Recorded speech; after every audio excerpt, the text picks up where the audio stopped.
Perkenalkan, nama saya Mirna, asal saya dari Pandeglang, umur saya 18 tahun. Masya Allah, Firna ya? Mirna. Oh Mirna, maaf.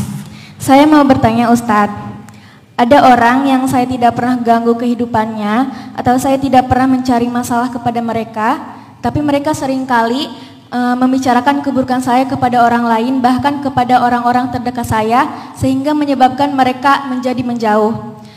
Saya pernah bilang kepada Allah, ya Allah, enggak apa-apalah, karena Allah yang lebih tahu tentang saya, dan saya tidak pernah mencari pembelaan kepada orang lain ya. Pertanyaan saya, bagaimana sih menyikapi hal tersebut? Apakah salah jika saya hanya diam saja? Terima kasih. Siapa perempuan yang pernah dihina ataupun direndahkan, bahkan difitnah? Ada Bunda Maryam di dalam surat Maryam yang dihina, direndahkan, difitnah habis-habisan oleh Bani Israel. Sempat viral juga tuh di lambe Bani Israel tuh. Rame lah dibicarain, trending topik lah pokoknya di semua platform sosial medianya Bani Israel. Platform sosial media mereka itu pasar, kemudian rumah ibadah, kemudian musafir. Musafir itu platform sosial media yang membawa berita ke negeri-negeri yang lain. Itu dulu model sosial media zaman dulu tuh kayak gitu. Pasar, tempat ibadah, karena tempat ibadah itu tempat keramaian kan. Kemudian musafir, kemudian penyair. Penyair itu platform sosial media zaman dulu. Dia akan menceritakan hal yang lagi trending dalam syair-syairnya. Zaman dulu tuh suka kayak gitu. Nah, ketika Sayyidah Maryam difitnah, dihina, direndahkan, maka Allah ngasih Sayyidah Maryam sebuah tutorial gimana ngadapin fitnah dan kejahatan itu.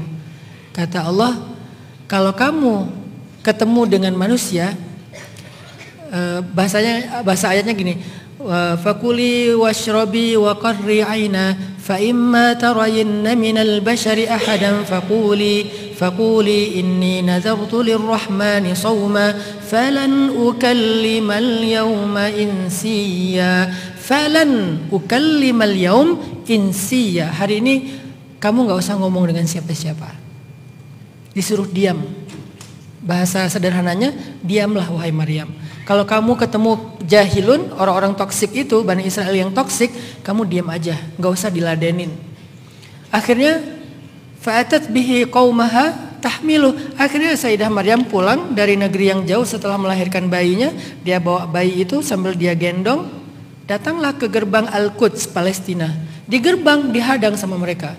Ya Maryam, laqad ji'ti syai'an fariya. Wahai Maryam, kamu tuh membawa bencana, kamu membawa sial, kamu perempuan yang hina, begini begitu dan seterusnya, bla bla bla. Dihina habis-habisan di gerbang kota Al-Quds. Semua orang menyaksikan itu.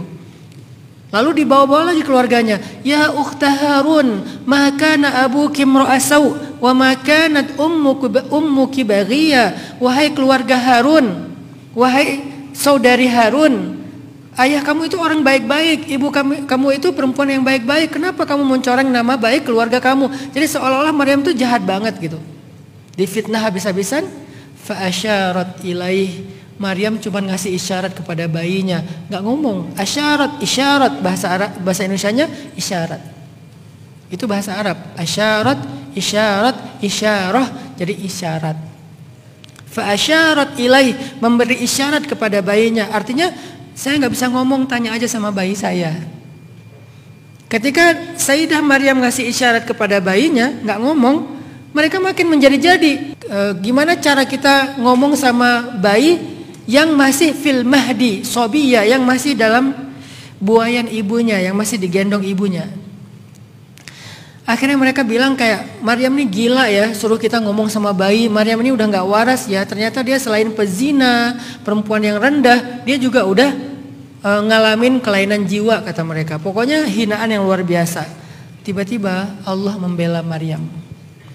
Bayi itu bisa bicara, membela ibunya. Jadi bukan Maryam yang ngomong, bayinya yang ngomong. Apa pesannya buat kita? Keajaiban. Kalau Maryam keajaibannya, bayinya yang bisa bicara. Dan itu ada 3 bayi yang bisa bicara dalam sejarah. 1, bayinya Maryam. 2, bayinya Masyiatah. 3, bayinya seorang pezina perempuan yang dia menuduh seorang laki-laki soleh sebagai ayah dari anak haramnya. Padahal laki-laki itu enggak melakukan dosa zina, tapi dituduh, difitnah gitu. Akhirnya bayi itu bisa bicara untuk mengatakan ayah saya fulan, bukan ini. Dia yang ngomong ayahnya siapa, dan itu bukan nabi, bukan kisah nabi. Artinya akhirnya Allah membela Sayyidah Maryam dengan bayi itu yang bicara, dan bicaranya itu panjang banget. Qala inni abdullah Qala inni abdullah ataniyal kitab waj'alani nabiyya وجعلني مباركا أينما كنت وأوصاني بالصلاة والزكاة ما دمت حيا وبرا بوالدتي ولم يجعلني جبارا شقيا والسلام علي يوم ولدت ويوم أموت ويوم أبعث حيا. Sepanjang itu bayi itu bicara. Panjang kan? Kayak ceramah. Kalau cuma bilang mama haus, itu masih oke lah. Atau itu kenapa mukanya? Kenapa senyum jelek? Ketawa, haha. Masih mending lah ya. Kalau bayi bisa ngomong haha doang gitu. Apa isinya? Salah satu isinya adalah wabarram biwalidati. Aku disuruh berbakti kepada ibuku, bukan kepada kedua orang tuaku. Apa maksudnya? Kenapa kok ibu doang yang dimention? Kenapa enggak? Harusnya kan aku disuruh berbakti kepada kedua orang tua. Ya, tapi yang dimention cuma ibuku. Itu ada pesan di situ. Aku emang enggak punya ayah. Aku tidak ada ayah. Memang secara secara keajaiban takdir Allah aku diciptakan tanpa ayah. Ibuku tuh enggak berzina. Dia nggak punya suami, bahkan apalagi berzina. Aku tuh lahir tanpa memang ada ayah, bukan anak yatim, memang nggak punya ayah. Sehingga aku diperintahkan untuk berbuat baik kepada ibuku aja. Kalau aku anak yatim, aku tetap harus berbuat baik kepada kedua orang tua, minimal mendoakan ayah. Tapi karena nggak punya ayah sama sekali, kalimatnya disuruh berbakti kepada ibu.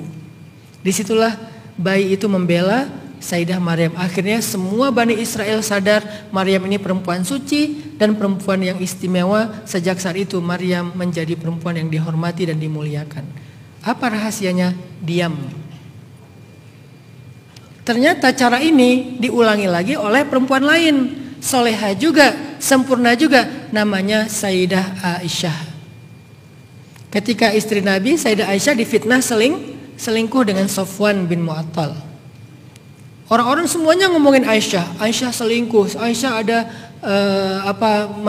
ada hubungan dengan Sofwan segala macam. Ramai juga tuh di Madinah. Lambe syariah. Apa itu lambe syariah?